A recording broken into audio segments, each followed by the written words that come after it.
పల్నాడు జిల్లా నర్సరావుపేట బాపనయ్య నగర్ గుడిసెవాసులకు పట్టాలు ఇవ్వాలని జిల్లా కలెక్టర్ మరియు నర్సరావుపేట ఎమ్మెల్యే డాక్టర్ చదలవాడ అరవింద బాబును కలిసిన డాక్టర్ గోదా జాన్పాల్ మాల మహానాడు రాష్ట్ర అధ్యక్షులు మరియు బాపనయ్య నగర వాసులు పల్నాడు జిల్లా నర్సరావుపేట పట్టణం 12వ వార్డు బాపనయ్య నగర్లో మున్సిపాలిటీకి సంబంధించిన భూమిలో సర్వే నెంబర్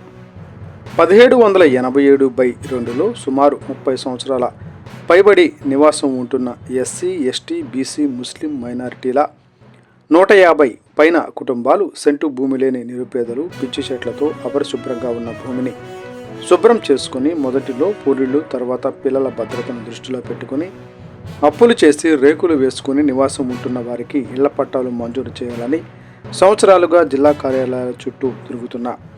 జిల్లా కలెక్టర్లు మారుతున్నారు తప్ప పట్టాలు ఇచ్చే పరిస్థితిలో అధికారులు లేకపోవడం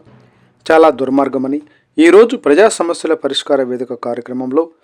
స్థానిక శాసనసభ్యులు డాక్టర్ చదలవాడ అరవింద బాబు గారి చొరవతో ముందుగా అరవింద బాబు గారు మరియు జిల్లా కలెక్టర్ గారికి మాల మహానాడు రాష్ట్ర అధ్యక్షులు డాక్టర్ గోదా జాన్పాల్ అలాగే బాపనయ్య నగర వాసులు కలిసి అర్జీ ఇచ్చి సంవత్సరాలుగా నివాసం ఉంటున్న మాకు పట్టాలు ఇవ్వాలని ఎన్నో రకాల ఇబ్బందులు పాలవుతున్న మాకు శాశ్వత హక్కులు కల్పించడం వల్ల ప్రతి ఒక్కరికి కరెంటు మీటర్లతో పాటు మరెన్నో సౌకర్యాలు పిల్లల భవిష్యత్తు చదువులకు ఉపయోగపడే విధంగా అధికారులు చొరవ తీసుకోవాలని కోరారు. స్పందించిన కలెక్టర్ ఇన్ఛార్జ్ కమిషనర్ను పిలిచి ఈ భూమిపై మీ అభ్యంతరం ఏమిటని తక్షణమే వీటిపై రిపోర్టును మున్సిపల్ అడ్మినిస్ట్రేషన్ వారికి పంపాలని సూచించారు.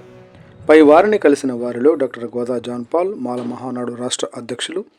తోట వెంకటేశ్వరరావు, కోడే సాంబశివరావు, కోటేశ్వరరావు, కోడే సదాశివరావు, కోండ్రు కరుణాకర్, డానియల్ రాజ్